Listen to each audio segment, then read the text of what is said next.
If your time is money, how are you actually investing it? Many people go all in on some sort of side hustle, and others would go all in at the gym.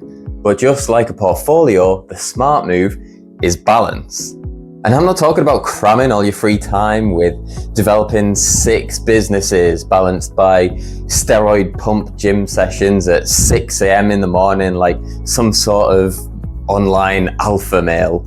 I'm talking about a time portfolio that offers you a high return personally, where you work towards goals like content creation or the gym, but also gain value from spending time with family, gaming, drinking with friends, wherever you find genuine personal benefit without wasting quite as much time doom scrolling or watching TV or even doing extra work if you truly don't place importance on extra cash.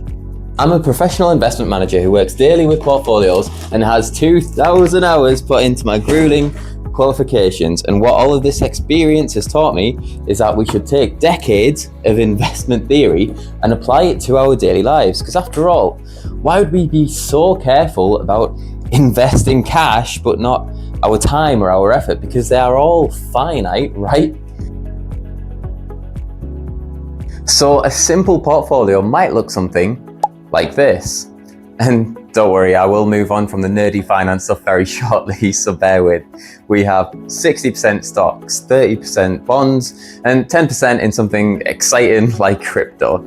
This is diversified in the sense that it maintains those different sections that all serve a different purpose. Just like in life, there are multiple things going on, so these segments need to be tailored for that individual.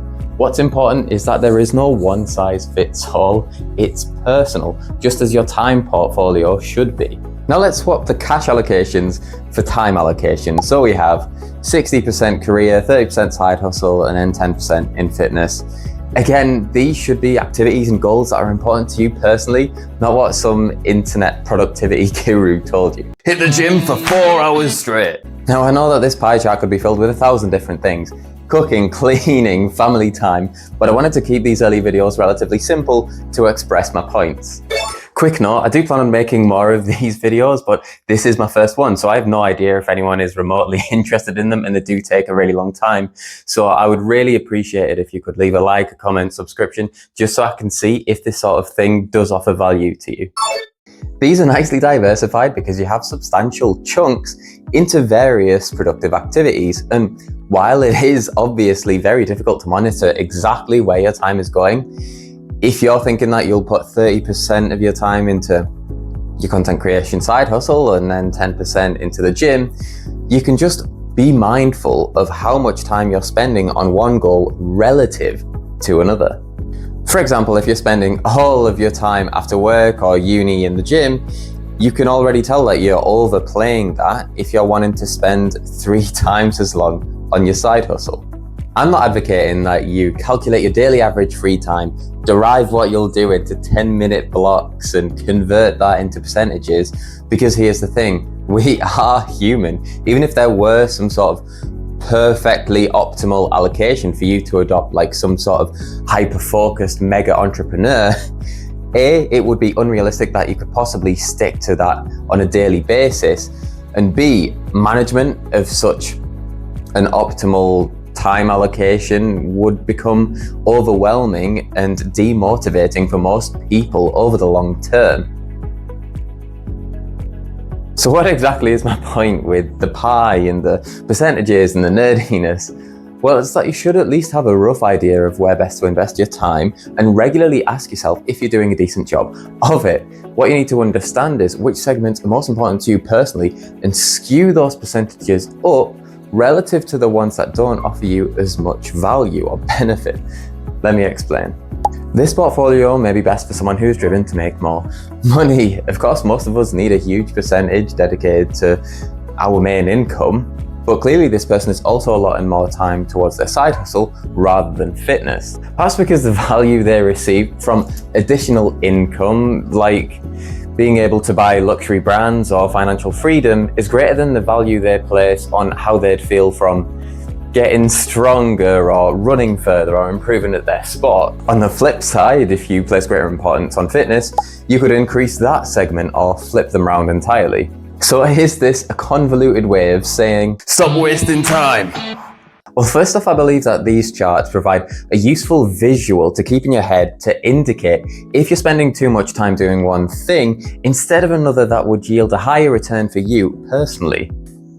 That's opportunity cost. Additionally, it encourages you to think about your goals as a whole, as what you can slot into this chart is finite. So if you try and squeeze in too much, fitness, side hustle, mindfulness, qualifications, gaming, investing, it may spread those allocations too thin to be able to actually generate any value from them. Now going back to the first simple chart. Whew! You might be thinking that even if a person's top priority were making gains, they can still only spend around an hour in the gym. But remember that this section encompasses fitness as a whole, and that includes working out, cardio, sport, research, meal prepping, because that is still time spent with that goal in mind. This is why our allocations can get so out of whack, because it's so easy to overlook exactly where our time is going. This happened to me recently when I had to rebalance my time allocations. I'd always gone to the gym every weekday and recently took up kickboxing again. So adding that on top of the gym increased the fitness allocation. Then I started going to more advanced fight classes. Then I had to start doing cardio to keep up with the people in the advanced fight classes. So before long, I didn't have time to do anything else. But I didn't want to give up any of these new additions. So what I did was trim down a little bit from each one so that the fitness section as a whole could drop and I could continue on with my other goals, like content creation. So ultimately it's easy to think, I want to do X, I want to spend more time on Y, but you literally cannot continue to cram so much in there without sacrificing others. That's why keeping this visual in your head is useful to help you realize where you might be going astray. Finally, I mentioned that there is of course value to be gained from your downtime, like gaming. I love gaming, and I also love going out for a drink with my mates. Not only do these offer a positive value on your time from general happiness, but they also give you a bit of rest so that you can continue to work hard at work, on your side hustle, or at the gym without burning out. Just keep in mind the balancing aspect. There are obviously diminishing returns if you spend 6 hours a night on Elden Ring or wake up at midday hungover every Saturday and Sunday. So to balance this, I like to think of downtime functionally. So I could smash some PS5 for an hour or so around 9 p.m. because I know at that time I couldn't possibly concentrate as hard on my other goals anyway. And it offers additional incentive to work harder during the daytime if I know that I'll enjoy myself more during the allocated downtime because I've earned it and it's therefore guilt-free. So that's it, my first long form video. As I mentioned, I have no idea if anyone is remotely interested in this, but I do believe that there is so much value that we can gain from investment theory because our time and our effort are finite, just like cash, and we do decide where to spend them for the most part. So please do give me a like, a comment, subscription, anything to indicate that this was of some value to you, and I hope to see you in the next video.